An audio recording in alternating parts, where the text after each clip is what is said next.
আমরা আছি এই মুহূর্তে নাটোর 1 আসনে লালপুর বাগাতিপাড়া এই দুটি উপজেলা নিয়ে গঠিত। এই দুটি উপজেলা এবং দুটি পৌরসভা আছে এই আসনে। এই আসন থেকে বাংলাদেশ জাতীয়তাবাদী দল বিএনপি মনোনয়ন দিয়েছে তাদের মিডিয়া সেলের সদস্য ফারজানা শারমিন পুতুলকে। রাজশাহী রিজিয়নে বিএনপির একমাত্র নারী ক্যান্ডিডেট হিসেবে লড়তে যাচ্ছেন আসন্ন বাংলাদেশ জাতীয় সংসদ নির্বাচনে। আমরা এসছি এখানকার মানুষের সঙ্গে কথা বলতে, পুতুল আপার সারাদিনের কর্মকাণ্ড দেখতে, তিনি কিভাবে নির্বাচনী কার্যক্রম পরিচালনা করছেন, এখানকার মানুষের হোপস, অ্যাসপিরেশনস এবং সর্বোপরি ইলেকশন নিয়ে তাদের ভাবনা চিন্তা সেগুলো দেখতে চোখ রাখুন অন রেকর্ড উইথ সাইফ রুবাবের আজকের পর্বে। স্নেহা আজকে আবার লেট করছে।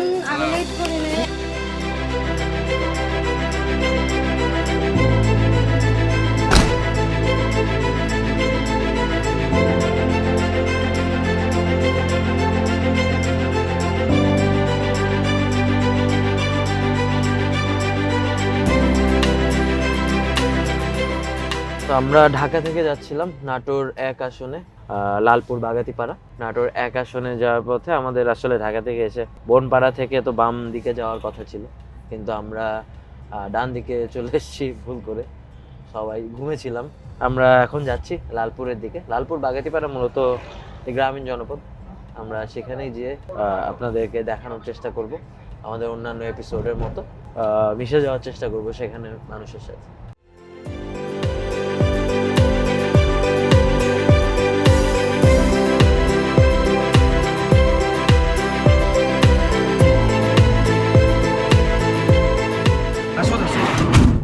নেত্রীর গ্রামে ঢুকলাম, ঠিক আছে। এখানে থেকে আপার গ্রাম এই যে সামনেই হচ্ছে নেত্রীর বাসা। পটল সাহেবের কবরস্থান দেখাচ্ছি। এই যে পটল সাহেবের কবরস্থান, এই যে এটা মন্ত্রীর পুতুলাপুর আব্বুর, এই যে এটা, আর এই যে বাসা।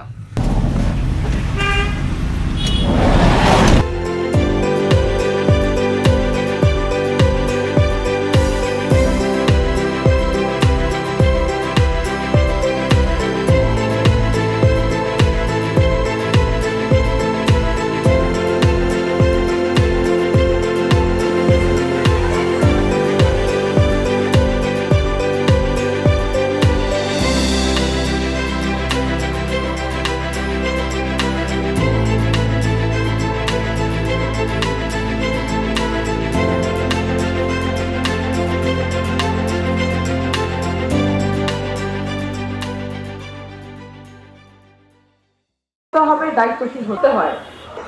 সেই মুহূর্তপূর্ণ অংশ হচ্ছে না ভোট চাইবেন, ছোট বইটা আছে আপনাদের দায়িত্ব পালনের জন্য। ওখানে বসে যত কষ্ট করতে হয়, প্রতিটা কষ্ট আপনাদেরকে করার মানসিকতা থাকতে হবে। যেই মুহূর্তে আপনার মনে হবে যে একটি অনিয়ম হচ্ছে, সেই মুহূর্তে আপনাকে দাঁড়িয়ে এটার প্রতিবাদ করতে হবে নিয়মতান্ত্রিক ভাবে।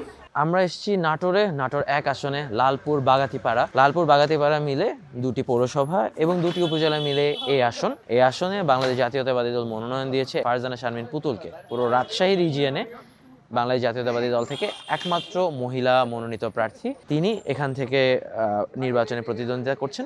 আমরা মাত্র এসে পৌঁছলাম তার বাসায়, লালপুরের গৌরীপুর গ্রামে তার বাসা। এখানে তিনি তার এজেন্টদের সঙ্গে 800-র বেশি এজেন্ট এখানে উপস্থিত আছেন। তাদেরকে তিনি নির্বাচনী কর্মকৌশল সম্বন্ধে একটি কর্মশালার মতন করছেন, ট্রেনিং দিচ্ছেন, কিভাবে কি করতে হবে সেগুলো তিনি বুঝিয়ে দিচ্ছেন। আমরা কর্মশালার ভিতরে চলে যাই। আজকে থেকে যেমন আপনারা বাড়ি বাড়ি গিয়ে ভোট চাইবেন, সেরকম করে নিজেদেরকে প্রস্তুত করবেন, বইগুলো বারবার করে পড়বেন, কোন কাজ করা যাবে কোন কাজ করা যাবে না সেটা করবেন। কিভাবে আপনি রিটার্নিং ওখানে যারা প্রিজাইডিং অফিসার থাকবেন, সহকারী প্রিজাইডিং অফিসার থাকবেন, তাদের সাথে কি করে কমিউনিকেট করবেন, কোন অন্যায়টার কোনভাবে প্রতিবাদ করবেন, এই বিষয়গুলো আপনারা নিজেদের মতো করে বুঝে নিয়ে আত্মস্থ করবেন, হৃদয়ঙ্গম করবেন, মনের ভেতরে ঢুকাই দিবেন। কারণ আপনারাই পারেন আমাকে জিতাইতে এবং হারাইতে। এইটা একটু মাথার মধ্যে ঢুকাই নেন। আপনারা যদি অনিয়ম দেখেন, নিজেরা তো কোনো অনিয়ম করবেনই না, কোনো অনিয়মের প্রতিরোধটা যেভাবে প্রতিবাদটা যেভাবে করতে হয় সেভাবে করবেন। উঠলেই বিশৃঙ্খলা হবে। আসো পরিচয় করা যায়, আসো। সবাই একটু বসেন, আমি একটু কথা বলি, একটু পরিচয় করাই দেই।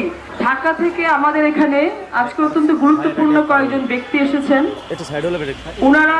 উনি হচ্ছেন ব্যারিস্টার রুবাব, আমার ছোট ভাই বলা যায়। আমাদের সৌভাগ্য যে ওনারা আমাদের এলাকায় এসেছেন, আমাদের বিষয়গুলো দেখছেন, জানবেন, শুনবেন, আপনাদের ছবি নেবেন, আপনাদের বিষয়গুলো নিয়ে ওনারা ডকুমেন্টারি তৈরি করবেন। আমরা সবাই মিলে ওনাদেরকে জোরে হাততালি দিয়ে দেই। রুবাব, আজকে আমরা এখানে আমাদের পোলিং এজেন্টের ট্রেনিং করলাম, তো আলহামদুলিল্লাহ আপনারা দেখছেন যে রেসপন্স অনেক ভালো। তো আশা করি আমরা আমাদের লালপুর বাগাতিপাড়া নাটোর 1 এই আসনটিকে বাংলাদেশের 300 আসনের ভেতরে এমন একটি আসন আমরা উপহার দিব যেখানে ধানের শীষ সর্বোচ্চ ভোটের ব্যবধানে জয়ী হবে ইনশাআল্লাহ। ঠিক কিনা বলেন? সবাই মিলে একটা স্লোগান দিয়ে দেই, ভোট দিব কিসে, ভোট দিব কিসে, ভোট দিব কিসে। আমরা সকলে ধানের শীষে ভোট দিয়ে ধানের শীষকে জয়যুক্ত করবো ইনশাআল্লাহ। আপনারা সকলে বসেন, লাঞ্চ করে আপনারা যাবেন, সবার কাছে খাবার পৌঁছে যাবে। আসসালামু আলাইকুম।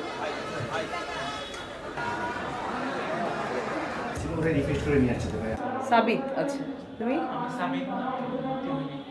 এখনো শিশু দল, শিশু দল। আমি ইউল্যাবে পড়ছি, মিডিয়া স্টাডিজ এন্ড জার্নালিজম নিয়ে। আচ্ছা, গুড। আর আমার এখন গণসংযোগের স্টাইলটা হচ্ছে ডোর টু ডোর। আমার এখানে আব্বা কখনো এরকম করেন না যে আমাদেরকে কলম দিয়েছেন ওনার হাতে অস্ত্র। সালাম আপা, কেমন আছেন? এই তো আলহামদুলিল্লাহ চলছে, খুব ব্যস্ত, হেকটিক। এই ব্যস্ততার মধ্যে আমরা এসে আপনাকে একটু ব্যস্ততা বাড়াই দিলাম।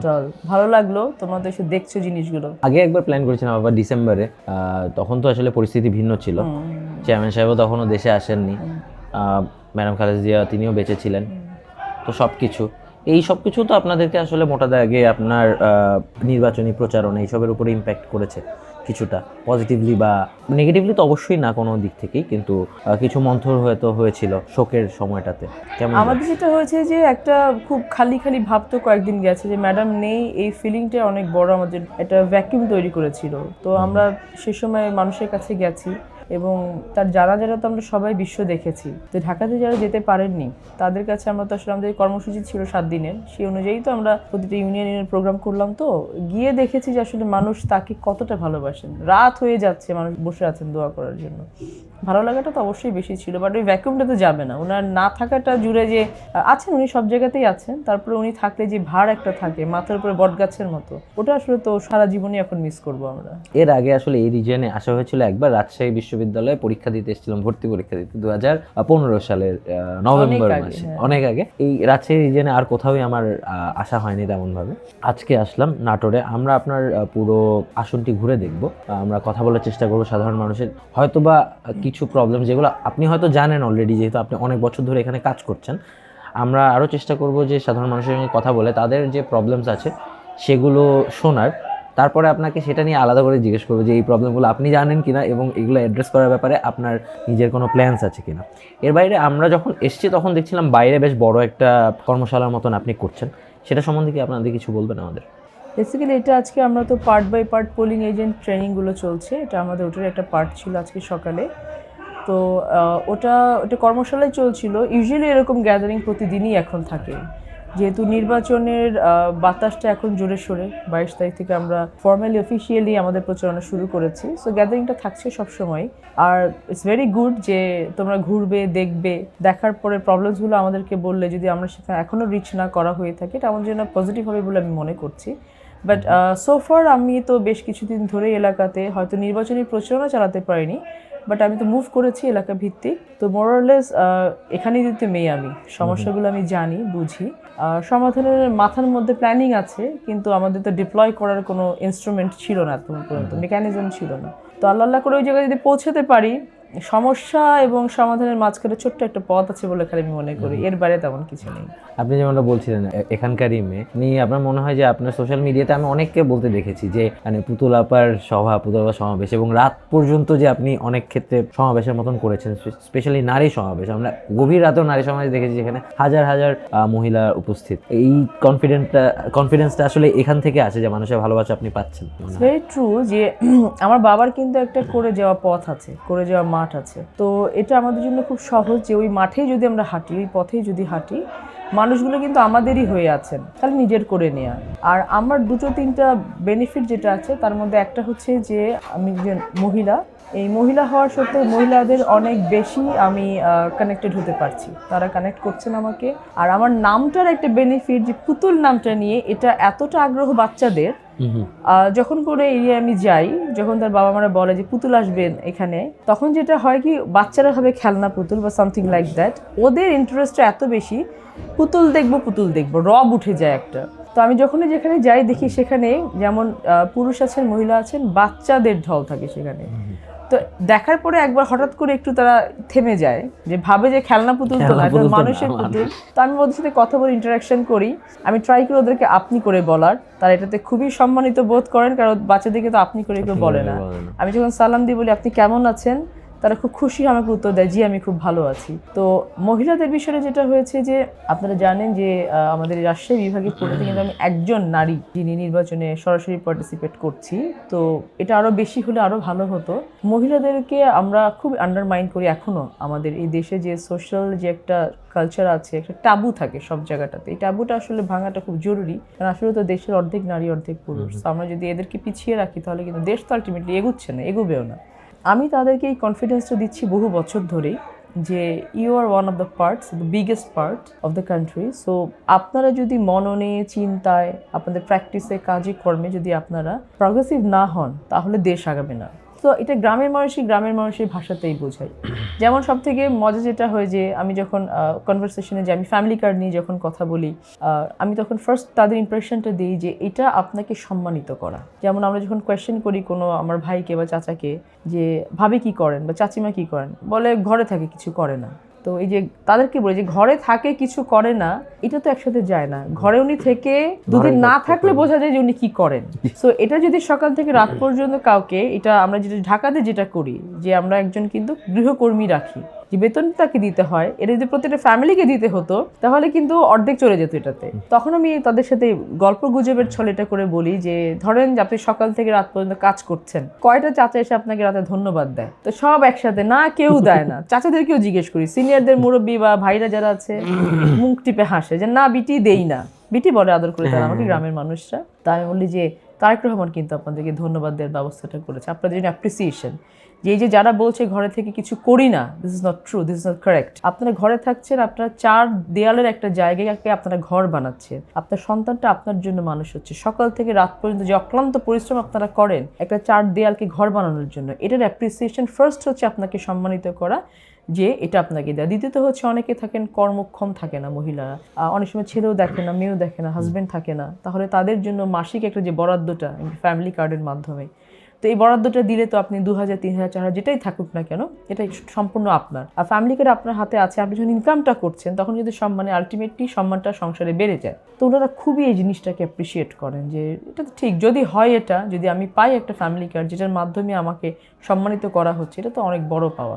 তখন আমি আবার বলি চাচারা আবার রেগে যাচ্ছেন না তো আমার উপরে? হ্যাঁ, তো ইন্টারঅ্যাক্টিভ থাকে, সেশনগুলো ভালো থাকে। এবং মহিলারা এখানে যেটা আরও খেয়াল করেছি, সনাতন ধর্মাবলম্বী যারা আছেন, কমিটি থাকে তো, পূজা মণ্ডপ কমিটি থাকে, সোসাইটিটা থাকে, তারা নিজেরা আসেন আমার কাছে। আমার এখানে একটা যেটা সুনাম বদনাম যেটাই হোক না কেন, একটা ইমপ্রেশন মানুষের ভিতরে আছে যে ও কোনো অন্যায় করবে না। তো অন্যায়কারীদের জন্য এটা বদনাম, আমি জানি তারা এটা কখনোই ভালো চোখে দেখেন না। অনেক ব্যবসায়ী সমাজ আছে, তারা এসে আমাকে বলেছেন যে আমরা খুব খুশি হয়েছি যে আপনি ইউ আর দ্য পারসন যেখানে আমরা যাব যদি ভবিষ্যতে আল্লাহ নেয়। কারণ হচ্ছে উই নিড এ স্টেবিলিটি, যে কোনো সোসাইটি স্টেবিলিটি না থাকে কিন্তু ব্যবসা হয় না। তো সেই জায়গা থেকে তারাও খুব আশ্বস্ত ফিল করছেন, সনাতন ধর্মাবলম্বী যারা আছেন তারাও খুব আশ্বস্ত ফিল করছেন, মহিলারা তো করছেনই, আর পুরুষরা যারা আছেন সেটা তো আছেই। বাবার যেই ফিল্ডটা আছে এটা তো পুরোটাই আলহামদুলিল্লাহ ইন্ট্যাক্ট আছে। আর আমি কাজ করেছি গত 10-12 বছর, প্রচুর কাজ করেছি এলাকার মানুষের জন্য এবং বিনা পয়সায় কাজ করেছি। YONO I am a lawyer. আমার কখনোই এই লালপুর বাগাতিপাড়া কোনো মানুষকে লয়ার ফিস দিয়ে হাইকোর্টে যেতে হয়নি, যারা আমার কাছে গেছেন আর কি। এটা 2008 সালে আমার বাবাকে আমাকে ইনস্ট্রাকশন দিয়েছিলেন, আজ পর্যন্ত আমি কখনো এটা ভাঙি নাই আর কি। সেই আশ্বস্ত হওয়ার জায়গাটা আছে, আস্থার জায়গাটা আছে। মানে আমার যেটা ফিল করি, আমার এক চাচাও দিন বলেছেন, মানে গ্রামের এক চাচা, যে মা তোর পায়ে পায়ে লক্ষ্মী আছে, তুই খালি হাঁটবি, মানে you don't need anything, just তুমি মুভ করো। মানে গ্রামের মানুষ যেভাবে কথা বলে যে মা তোর পায়ে পায়ে লক্ষ্মী আছে, তুই খালি, হিন্দু চাচা আর কি, তুই খালি হাঁটবি। তো আমি চেষ্টা করছি সকাল থেকে রাত পর্যন্ত খালি হাঁটার। আপনি হয়তো আরো ভালো জানবেন, আপনি দেখেছেন আপনার বাবাকে নির্বাচন করতে, পায়ে হাঁটাটা যে কতটুকু গুরুত্বপূর্ণ, স্পেশালি সংসদ নির্বাচনের ক্ষেত্রে। আমরা আপনার সঙ্গে আরো বিস্তারিত হয়তো কথা বলবো আপনার সারাদিনের ক্যাম্পেইন শেষে, আপনি যখন ক্লান্ত থাকবেন বেসিক্যালি তখন। এবারে জাস্ট এই মুহূর্তের জন্য শেষ প্রশ্ন, আপনি যদি আমাদেরকে ইনস্ট্রাকশন দিতে পারেন 2-1টা জায়গার, সেটা কোনটা হবে? বা ইন্টারেস্টিং যদি হয়, ধরেন আমি নির্বাচন দেখতে আসিনি, ঘুরতে এসে আপনাকে ফোন দিয়েছি পুতলাপা কোথায় যাবো, সেই ক্ষেত্রে আপনি কোন জায়গাতে যেতে আমার চান? বাড়ি থেকে ঠিক ওয়াকিং ডিস্টেন্স 5 to 10 minutes লাগবে, পদ্মার পাড়। ওখানে গিয়ে sunset, you can see the sunset, wonderful scenario. এখন তো খুবই ভালো লাগে। ওখানে বাঁধ আছে, এই বাঁধটা আমার বাবার করা, কারণ এই বাঁধটা না থাকলে আমাদের ঘর বাড়ি কিছুই থাকতো না।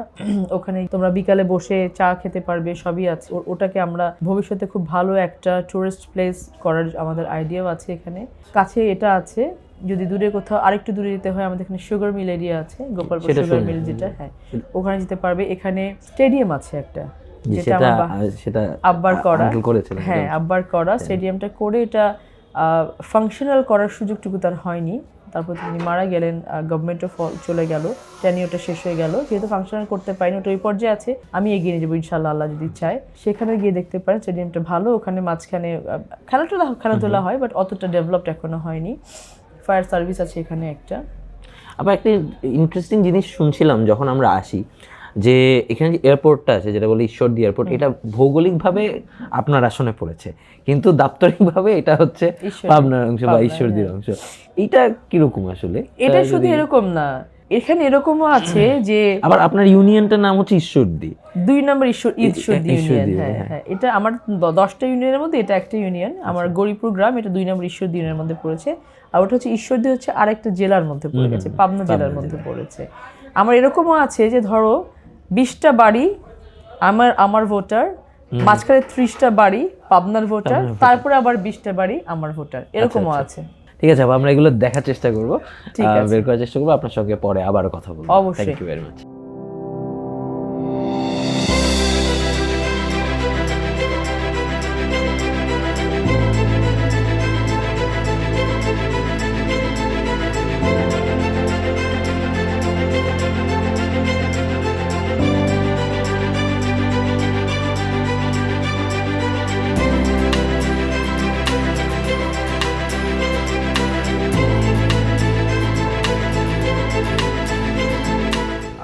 আমরা আছি ফারজানা শারমিন পুতুলের নির্বাচনী প্রচারণা একদিন কিভাবে উনি কাটাচ্ছেন সেটা দেখতে। এখন পুরোদমে প্রচারণা শুরু হয়েছে। দুপুর পরে আজকে তিনি যাচ্ছেন লালপুর সদর ইউনিয়নের সাইপাড়া নামের একটি জায়গায়, সেখানে গিয়ে তিনি ডোর টু ডোর ক্যাম্পেইন করবেন, এরকমটা আমরা শুনেছি। আমাদের ঠিক সামনের গাড়িতেই আছেন আমাদের প্রার্থী, আমরা যাচ্ছি সাইপাড়াতে তার সাথে।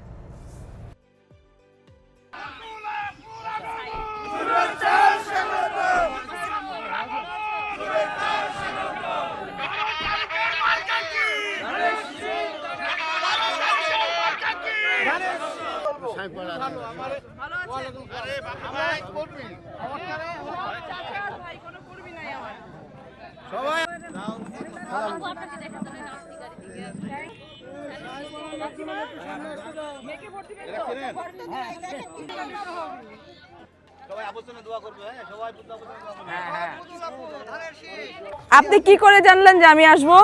হ্যাঁ,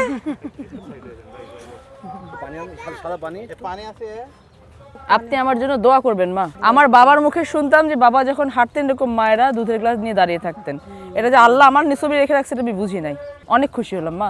দোয়া করবেন, ভোট দেবেন আপনার নিজের জন্য, আপনার এলাকার উন্নয়নের জন্য। আপনার মেয়ে জিতলে আপনি জিতবেন ইনশাআল্লাহ। আর না খাই মা এখন আমি পুরোটা খাইতে পারবো পুরোটা খাইতে পারবো না, মাত্র খেয়ে আসছি তো মা। আরে আদর, আলহামদুলিল্লাহ, এগুলার বলে আদর। আসি মা, আমি খুব খুশি হয়েছি। আপনারা সবাই মিলে মেয়ের জন্য দোয়া করবেন, কাজ করবেন ইনশাআল্লাহ। আপনাদের সাথে দেখা করতে আসলাম, ভোট চাইতে আসলাম। আচ্ছা আচ্ছা, আমি জগেছি না তো ধানের শীষাই দিয়ে আসছি, তোমার আব্বাকে দিছি মাইনা। চাচা, ভোট কিসে চাচা? দিব ধানের শীষে। ঠিক আছে। কেমন আছেন মা? আলহামদুলিল্লাহ। দোয়া করছেন মেয়ের জন্য? আসো আসো আসো আসো। ভোট কিসে? আমার প্রতীক কি?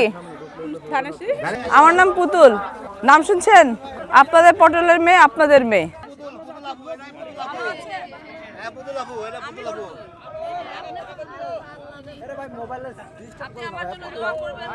ঠিক আছে। ভোট হয়েছে কিসে? প্রথম ভোট? দ্বিতীয় ভোট, ঠিক আছে। আমি আপনাদের পটলের বিটি, পটল মন্ত্রী ছিল না, পটল মন্ত্রীর বিটি আমি। এখন পটল মন্ত্রীর বিটি আমি ভোটে দাঁড়াইছি, আমাকে দিবেন না? হ্যাঁ ভোট দিব মা। কিসে ভোট দিবেন দাদি? ধানের শীষ। অসুখ আছে মা, আমার অসুখ। আমি সব অসুখ দেখে দিব মা, সব অসুখ দেখে দিব ইনশাআল্লাহ। ঠিক আছে, আপনি ভালো থাকেন, সুস্থ থাকেন, আল্লাহ আপনাকে আরো হায়াত দারাজ করুক।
দেখাইছে এই অবস্থাতে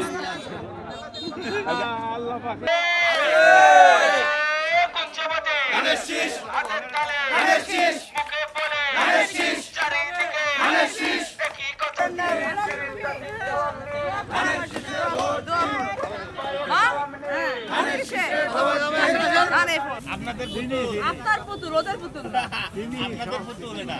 এটা কে? এটা হচ্ছে পটলের বিটি, আপনার বিটি। এই যে আমি সামনে দাঁড়ায় আছি।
যেমনটি দেখছেন শাহীপাড়া এলাকায় জনসংযোগ করছেন আমাদের প্রার্থী ফারজানা শারমিন পুতুল আপা এখানে প্রচারণা করতে করতে আমরা বাগাতি পাড়ায় যাব, এছাড়া একটু পদ্মার পাড়ে চলে যাওয়ার চেষ্টা করবো মানুষের সঙ্গে কথা বলতে। আপনারা এখানে আমাদের টিমের অর্ধেক অংশ থাকছে, আমরা ঘুরে আসছি বাগাতি পাড়া থেকে। আল্লাহ হাফেজ।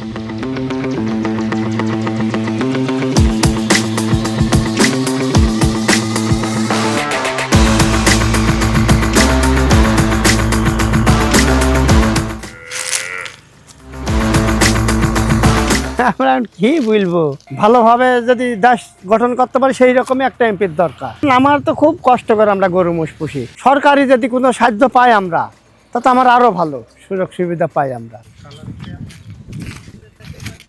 আমার বাসা দিনাজপুর তো স্যার।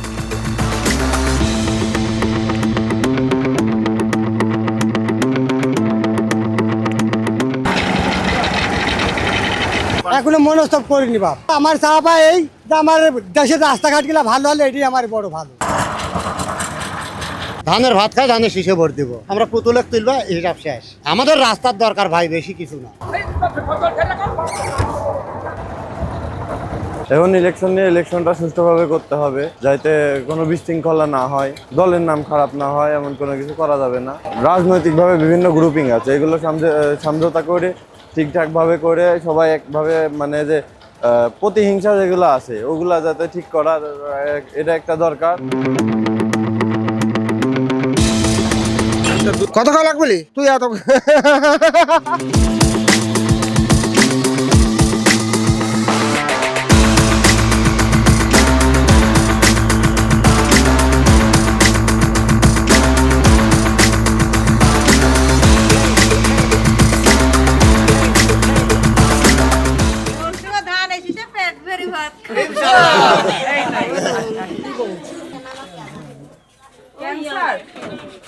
ডাক্তার দেখাইছেন?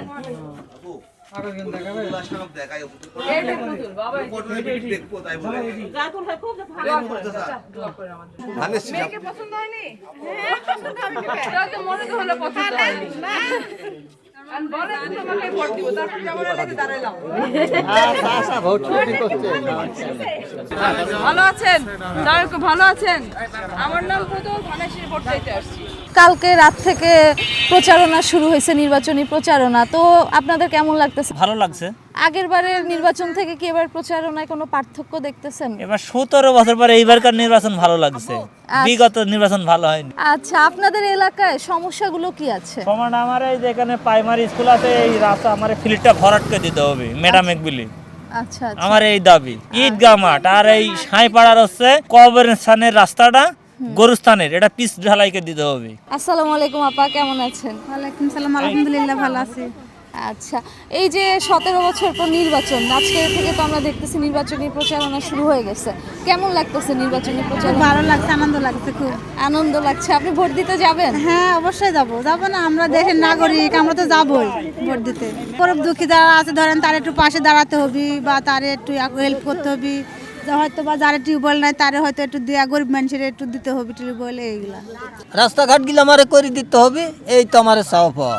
আলহামদুলিল্লাহ, আমরা অনেক খুশি যে গতকাল থেকে আনুষ্ঠানিকভাবে প্রচারণা শুরু হয়েছে। আমরা সবাই জানি যে গত 17 বছর নির্বাচন মানে একটা ভয়ভীতির ব্যাপার ছিল। এবার একটা উন্মুক্ত পরিবেশ আছে ইনশাল্লাহ। সব দল, সব গণতান্ত্রিক দল যারা অংশগ্রহণ করছে, সবার প্রচারের ক্ষেত্রে সমান অধিকার আছে। তবে আমরা আশাবাদী আমাদের বাংলাদেশ জাতীয়তাবাদী দল কর্তৃক মনোনীত প্রার্থী ফারজানা শারমিন পুতুল এই লালপুর বাগাতিপাড়া আসনে সবসময় ভোটের জনপ্রিয়তায় উনি এগিয়ে আছেন। আমরা আরও আশাবাদী আমাদের দেশনায়ক তারেক রহমান, তার যে ভীষণ 31 দফার উপকল্প বাস্তবায়নের জন্য আধুনিক বাংলাদেশ বিনির্মাণের যে সাক্ষী হতে চলেছি আমরা আশা করি তার সুদূর পরিকল্পনা ইনশাল্লাহ প্রত্যেকটি আসনে একটা ব্যাপক প্রভাব ফেলবে এবং ধানের শীষের ভোট দিন দিন বাড়তে থাকবে ইনশাল্লাহ। আমরা আরও আশাবাদী এই জন্যে যে আমাদের প্রার্থী ফারজানা শারমিন পুতুল এই আসনেরই সাবেক মন্ত্রী মরহুম ফজলুর রহমান পটেলের সুযোগ্য কন্যা উনি। তার বাবার যে রাজনৈতিক বর্ণাঢ্য জীবনে যে উন্নয়নের স্বাক্ষর এই লালপুর বাগাতিপাড়া প্রতিটা জায়গাতে আছে। আমরা মনে করব আপু যদি নির্বাচিত হয়ে সংসদে যেতে পারে, তিনি অবশ্যই এই উন্নয়ন ধারাবাহিকতা বজায় রাখবে। আমরা অবশ্যই একজন সাধারণ ভোটার এবং এই দলের একজন কর্মী হিসাবে আপুকে অবশ্যই স্মরণ করাই দেবো যে লালপুর বাগাতিপাড়া প্লাস আরবা ইউনিয়নের যেসব সামাজিক সমস্যাগুলো আছে, প্রাতিষ্ঠানিক যে সমস্যাগুলো, সেগুলো যেন সময় মতো পর্যায়ক্রমে যেন বাস্তবায়ন হয়, প্রতিটা মানুষের যাতে মৌলিক অধিকার বাস্তবায়ন হয় বা পূরণ হয়। সেই সঙ্গে রাস্তাঘাট বলি বা এলাকার বেকার সমস্যার সমাধান বলি বা মাদক সন্ত্রাস দূরমূল, সব কিছু দুর্নীতি দূরমূল। আমরা আশাবাদী আপুর হাত ধরে আগামী 5 বছর ইনশাল্লাহ তিনি যদি নির্বাচিত হতে পারেন, এই সমস্যাগুলো পর্যায়ক্রমে সমাধান হবে। আমরা আসলে এখন যেহেতু 31% বেশি তরুণ ভোটার, সেক্ষেত্রে আমাদের সব তরুণ সমাজের একটাই দাবি যে আমাদের সঠিক কর্মসংস্থানের ব্যবস্থা, রাস্তাঘাট থেকে শুরু করে সাধারণ মানুষ কর্মসংস্থানের একটা ব্যবস্থা চায়। আসসালামু আলাইকুম আপা, কেমন আছেন? আলহামদুলিল্লাহ ভালো আছি। এই যে আমরা দেখতেছি গতকাল রাত থেকে আনুষ্ঠানিকভাবে নির্বাচনী প্রচারণা শুরু হয়েছে, তো কেমন লাগতেছে এটা? ভালো লাগছে। ভোট দিতে যাবেন? অবশ্যই। এলাকার দেখা যাচ্ছে যে অনেকেই কাজকর্ম হয়তো পায় না, মহিলারা এরকম মানে অনেক দূরে দূরে চলে যায়। আমাদের একটা বাগাতিপাড়া মানে একটা মানে কাজের মানে মিল কারখানা হলে মানে খুব সুবিধা হয়।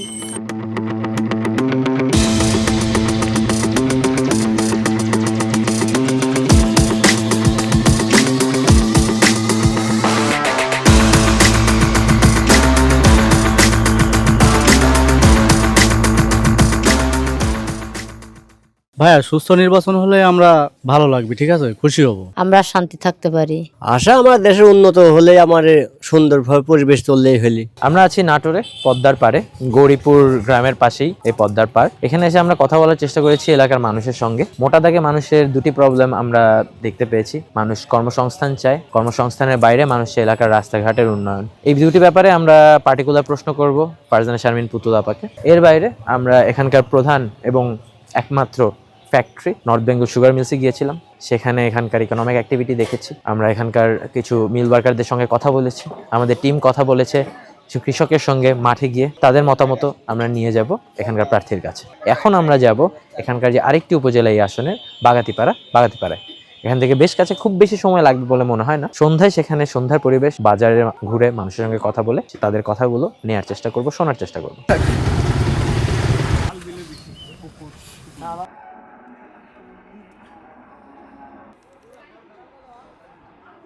আমরা এতক্ষণ মানে আমাদের কথা ছিল পুতুল আপার সাথে সাথে থাকা, ওনার ক্যাম্পেইনটা কভার করা। ওনার ক্যাম্পেইন স্ট্র্যাটেজি হচ্ছে ডোর টু ডোর। মানে ওনার যে স্পিড, আমরা ওই স্পিডও কুলাতে পারছিলাম না। হ্যাঁ, তো আমরা ভাবলাম যে ঠিক আছে, আমরা যেহেতু লাইট পড়ে যাচ্ছে, কয়েকজনের সাথে কথা বলে আসি, এলাকার সমস্যাগুলো জানি বা তারা কি ভাবছেন। এর মধ্যে আমরা এই যে দেখি আপার গাড়ি নাই, চলে গেছে। গোটা বাংলাদেশে ছাত্রদল থেকে প্রতিটা আসরে মাঠের কাজ একরকম, মানে প্রথমত আস্তে আস্তে আপনার ভাগ করতে হবে। মাঠের কাজ একরকম, মাঠের বাইরের কাজ আরেক রকম।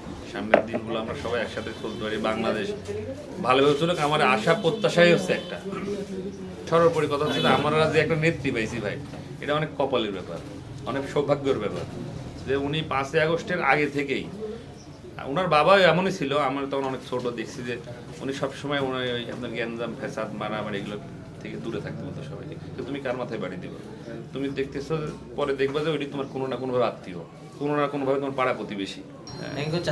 আসলে বসার সময় না, আমরা একটু উঠি, কাজগুলো শেষ করি। আমরা এসেছি চংধুপৈল ইউনিয়নে, এটি বাগাতিপাড়া যেতে রাস্তায় পড়ে। এখানে স্থানীয় বিএনপি কার্যালয়ে আমরা বসেছিলাম। এখানে বেশ কিছু নেতাকর্মী ছিলেন, তারা কথা বললেন তাদের নেত্রী সম্বন্ধে, ওভারঅল পলিটিক্স সম্বন্ধে। বেসিক্যালি একটা চায়ের ইনভিটেশন ছিল, চা তো মিস করা যাবে না ইলেকশনের টাইম। আমরা আগাবো বাগাতিপাড়ায়।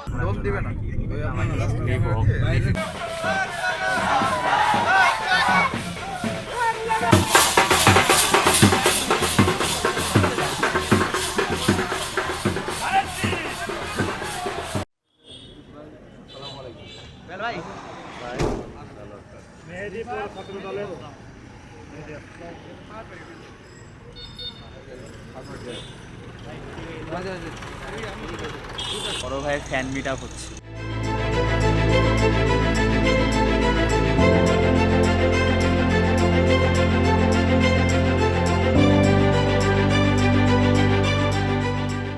তো আমরা আসলে আসছি দেখতে যে নির্বাচন কেমন চলতেছে না চলতেছে। যদি গতকালকে থেকে আনুষ্ঠানিকভাবে প্রচারণা শুরু হয়েছে, আপনি কেমন দেখেন নির্বাচন আসলে কেমন চলতেছে আপনাদের আসনে? ভালো চলতেছে, মানুষ যারা আছে এগুলা নিয়ে কাজ করলে সবথেকে ভালো হয় আর কি।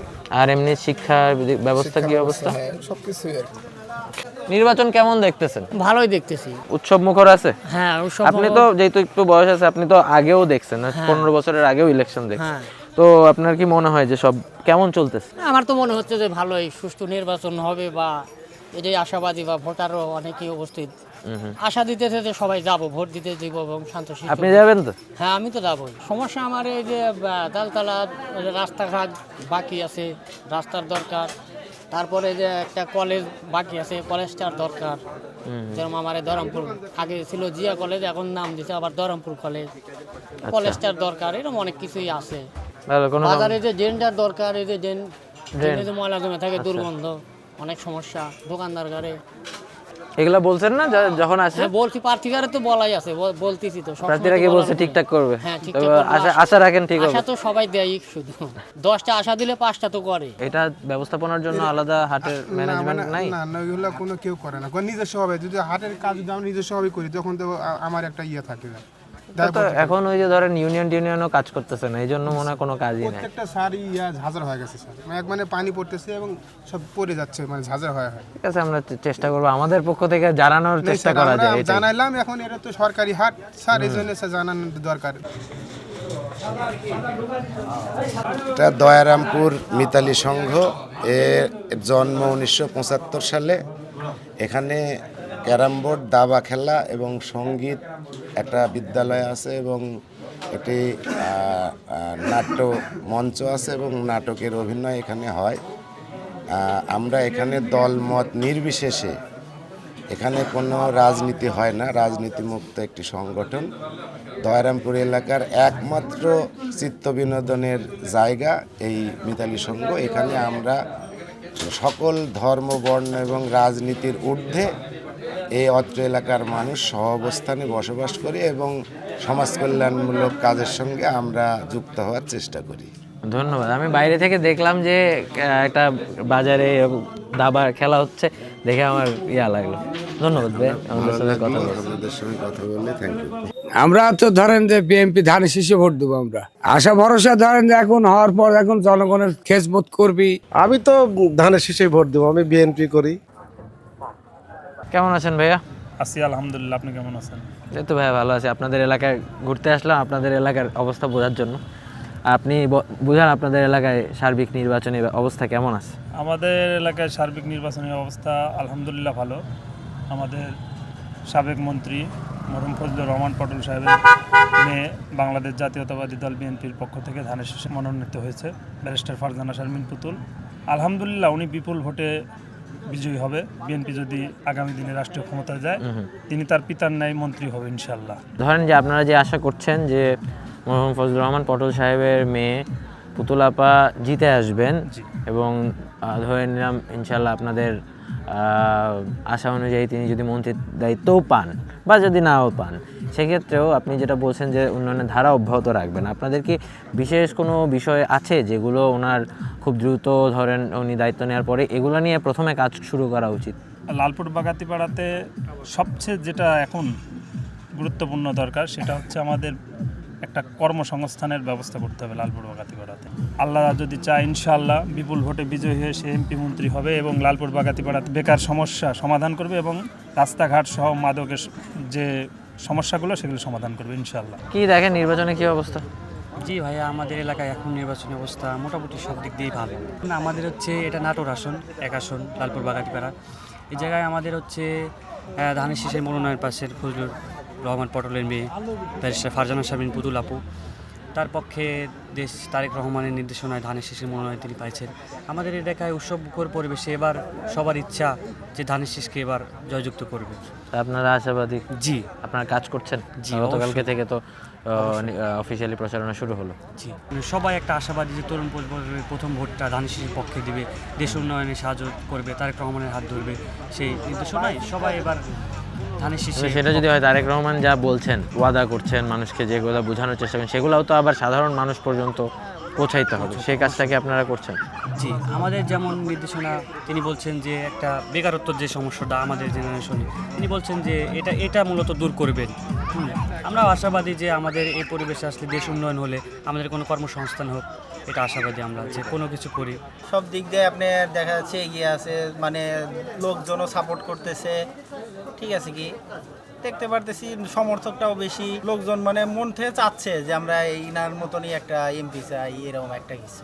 গ্রামের কিছু কিছু রাস্তা আছে, যদি রাস্তাগুলো করে দেয় অনেক ভালো হতো। আমরা বিভিন্ন জায়গায় যাচ্ছি বাংলাদেশে, বিভিন্ন আসনে গিয়ে বোঝার চেষ্টা করছি যে সেখানকার রাজনৈতিক অবস্থাটা, নির্বাচনী অবস্থাটা কি সেটা আমরা বিভিন্ন মানুষের সঙ্গে কথা বলছি, এক একজনের এক এক দৃষ্টিভঙ্গি থাকে। আপনি আপনারটা বলবেন। আমাদের রাজনীতির দৃষ্টিভঙ্গিতে আমাদের দুই থানাতে সবচাইতে আমাদের যোগ্য মনে করি ব্যারিস্টার পুতুলকে। কেন মনে হয় যদি আমি জিজ্ঞেস করি? সে আমার দিক দিয়ে সে এটা ফজলুর রহমান পটল এমপি সাহেবের মেয়ে এবং সে নম্র ভদ্র, যোগ্যতা সম্পূর্ণ মনে করি আমি আর কি। এবং আমরা 1980 সাল থেকে জাতীয়তাবাদী দল করি বিএনপি, এবং পটল ভাইয়ের সঙ্গে আমরা রাজনীতি করছি, সে সত্ত্বে আমরা তাকে মামনি বলে ডাকি। এবং সে আপনাদের মেয়ে, আমাদের মেয়ের মতো সে, এবং খুবই ভালো এবং আশা রাখি সে আমাদের এমপি হবে। আমরা তো সারাদিনে বিভিন্ন জায়গায় কথা বলার চেষ্টা করছি, তো এক এক মানুষের সমস্যাগুলোকে এক একভাবে দেখে, যে এলাকার জীবন সমস্যা, কেউ বলছে রাস্তার সমস্যা, কেউ বলছে কারণ বাজারের ভিতরে গেলাম তারা বলছে বাজারে শেডে একটু সমস্যা আছে, এটা যদি দেখে বাজারে ড্রেনের সমস্যা।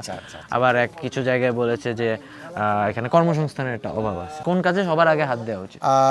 সে রাস্তাঘাট এবং কর্মসংস্থানের দিকে সে হাত দিবে, আশা রাখি। এটা আপনি আশা রাখি। আর আপনি যেহেতু আমি শুনলাম আপনি যেহেতু হিন্দু সম্প্রদায়ের একজন মানুষ, আমি শুধু এটা বোঝার জন্য জিজ্ঞেস করছি, কথাটা কেউ অন্যভাবে নেবেন না, যে এখানকার সাম্প্রদায়িক যে সম্প্রীতি মেলবন্ধনটা কেমন? আচ্ছা, আমরা আপনাদের আসলে আমাদের হিন্দু সম্প্রদায় থেকে আমরা খুব লালপুর বাগাতিপাড়া ভালো আছি, এবং সবার মধ্যে মিল মহব্বত আছে, আমাদের খুব মিল মহব্বত, আমরা সবাই মিলে এখানে বাস করছি, কোনো দিন হিন্দুর প্রতি কোনো চাপ নাই। ধন্যবাদ আমাদের সঙ্গে কথা বলেছেন, ভালো থাকবেন। ধন্যবাদ, ভালো থাকবেন, দোয়া রাখবেন। ঠিক আছে।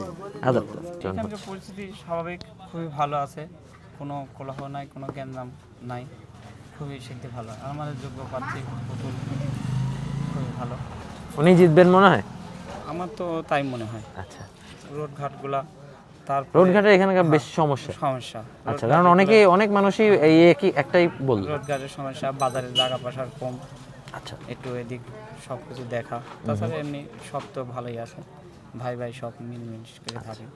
এমনিতে এলাকার মানুষের মধ্যে সুসম্পর্ক বিরাজ করে, মানে এলাকার পরিবেশ পরিস্থিতি, নর্মাল পরিবেশ পরিস্থিতি কেমন, রাজনীতি বা নির্বাচনের বাইরে? ভালো, পরিস্থিতি ভালো, মানে হিন্দু মুসলিম সবার মধ্যে সবাই।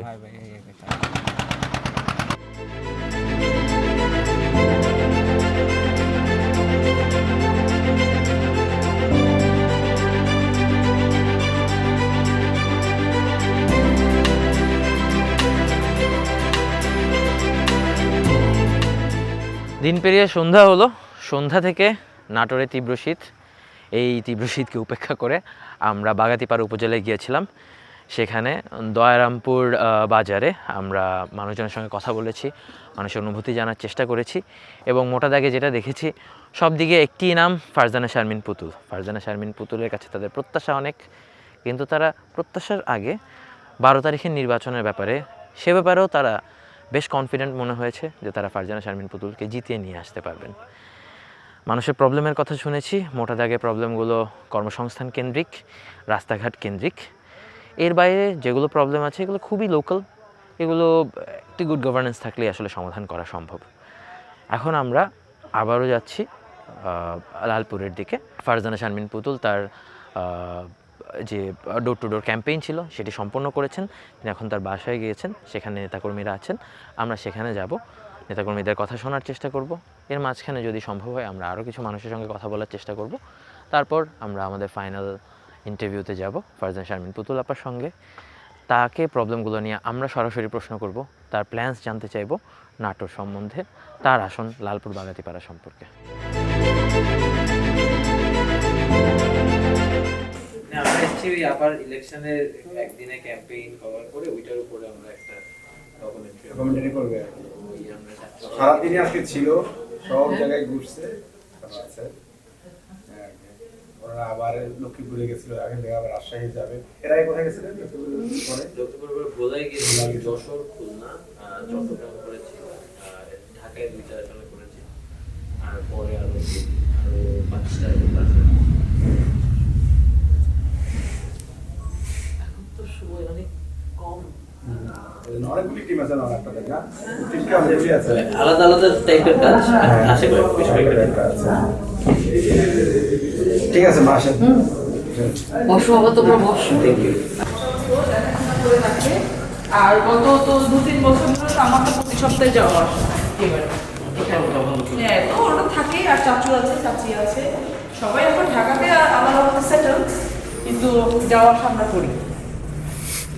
এটা হচ্ছে মোটামুটি অফিস, আমি এখানে বসে করি।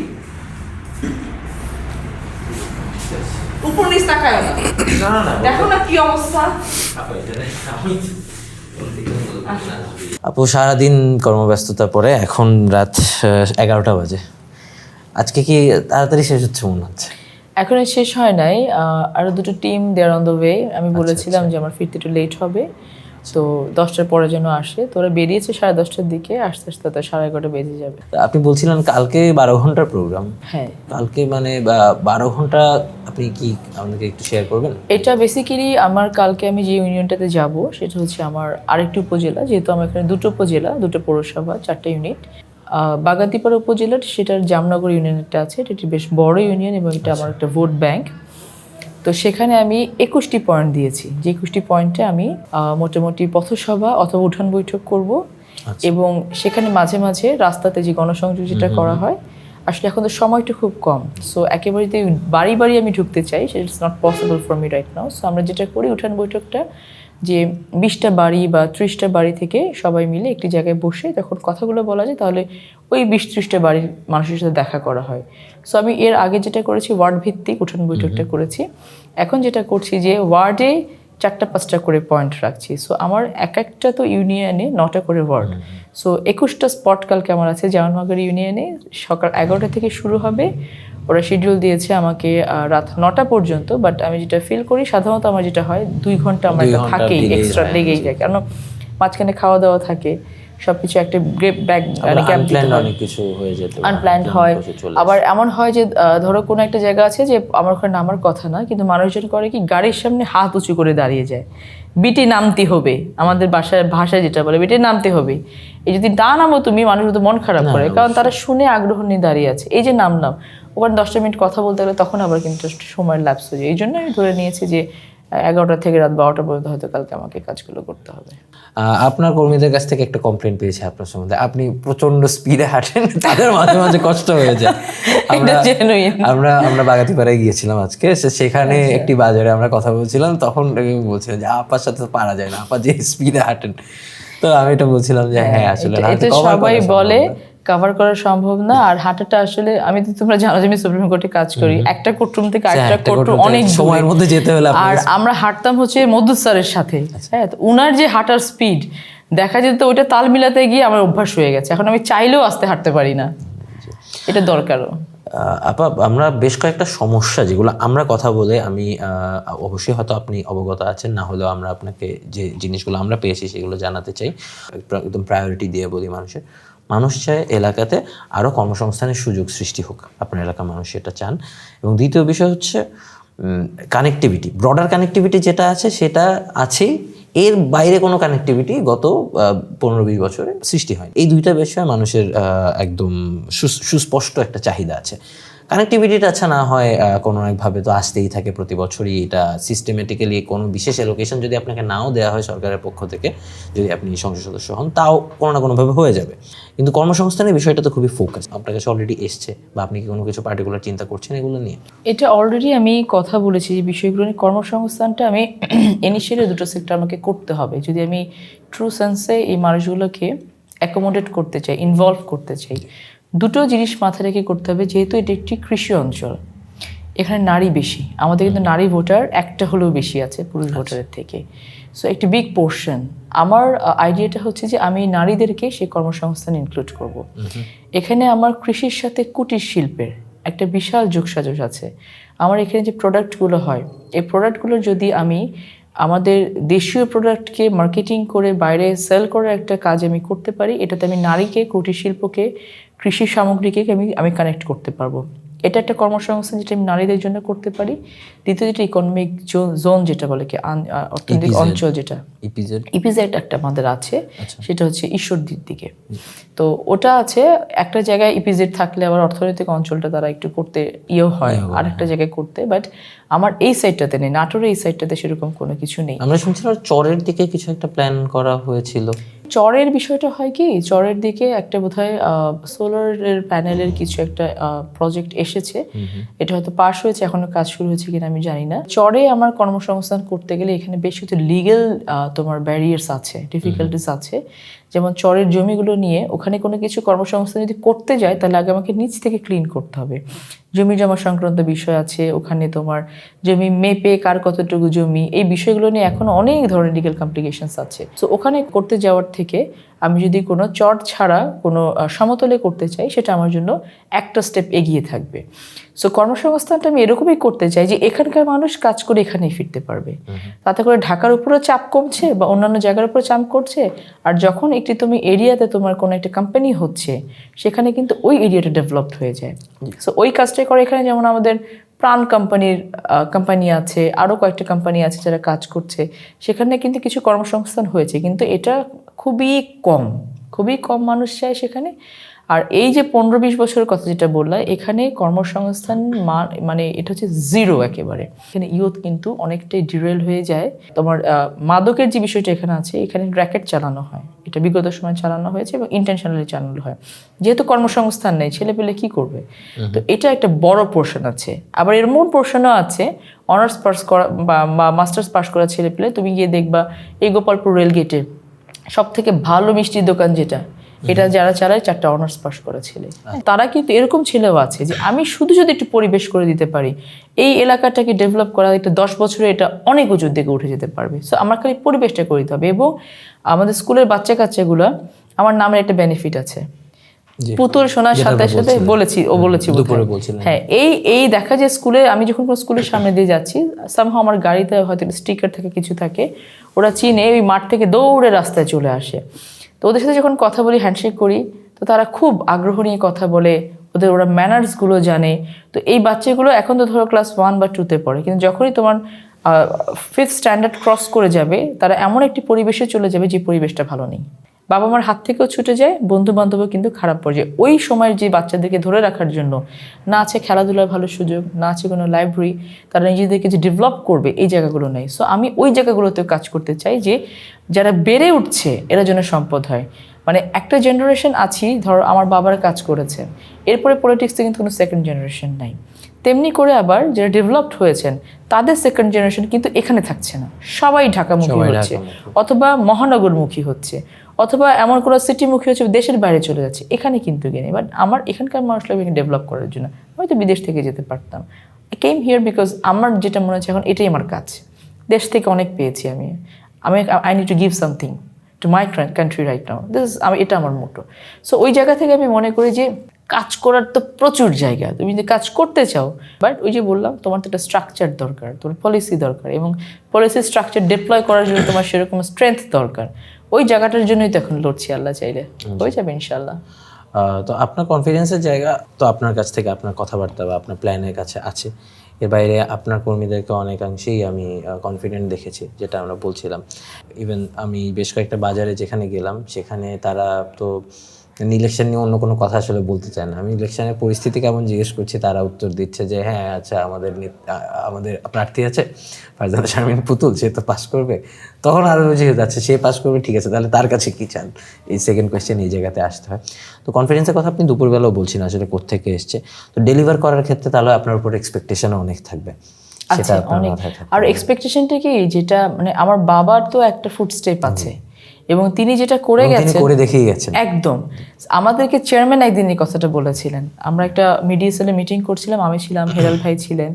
তো চেয়ারম্যান একদিন কথা বলতে বলতে একদিন বলছিলেন যে আমরা যারা আমাদের প্যারেন্টসরা রাজনীতি করে আসছে, তারপর আমরা যে রাজনীতি এসেছি, আমাদেরকে দুটো স্ট্রাগল ফেস করতে হয়। একটা হচ্ছে যে আমরা নিজে কি করছি, একটা হচ্ছে আমার বাবা মাদের সন্তান হয়ে আমরা কি করছি, যেটা পুতুল বুঝে হেলাল বুঝে, উনি এভাবে বলছিলেন। হ্যাঁ, তো ওই জায়গা থেকে কম্পারিজনটা কিন্তু ওটা আসে, পটলের বিটি কি করছে।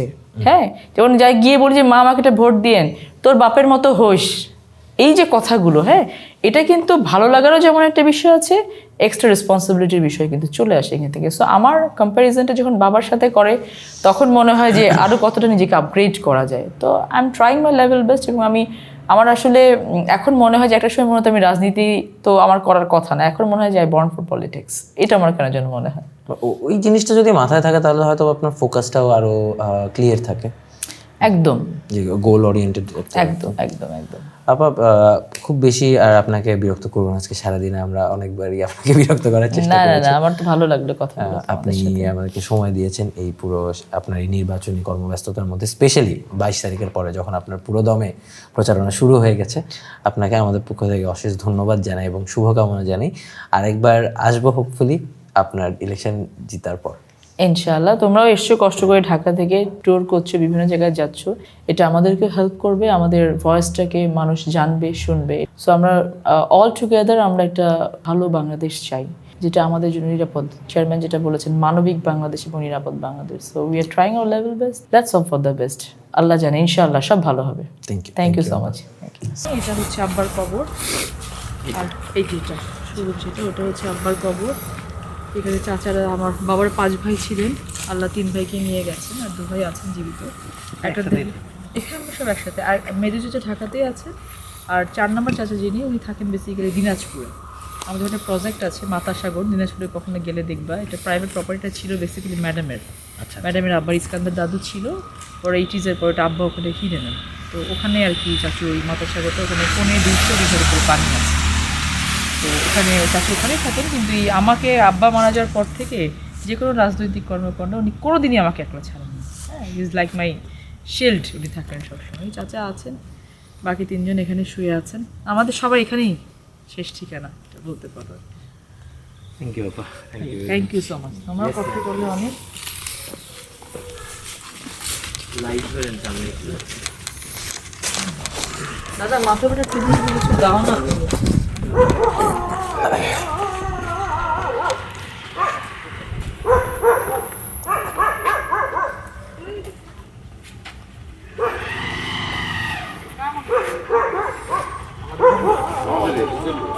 ও আচ্ছা,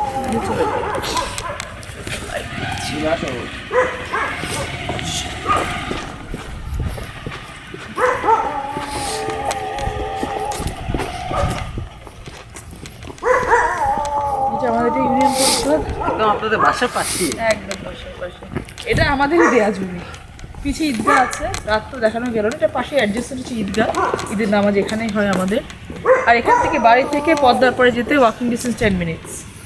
আমরা গিয়েছিলাম বাচ্চা দেখেছো? জি, আপনি যেখানে করবেন সেখানে। So thank you so much Rubab. আল্লাহ হাফেজ। Thank you very much. ইনশাআল্লাহ বিজয় দেখা হবে। ভালো থেকো আমার জন্য। অবভিয়াসলি এটা হচ্ছে যে কোনো সময় চলে আসার জায়গা। আর ঢাকায় গেলে আমি রান্না করে খাওয়াবো ইনশাআল্লাহ তোমাদের। আল্লাহ হাফেজ। গাড়ি কই? এটা তো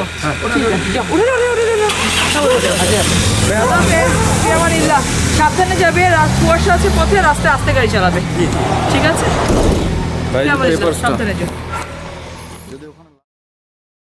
আজ সারাদিন আমরা ছিলাম নাটোরের লালপুর বাগাতিপাড়া সংসদীয় আসনে। আমরা ইলেকশন ক্যাম্পেইন কভার করলাম।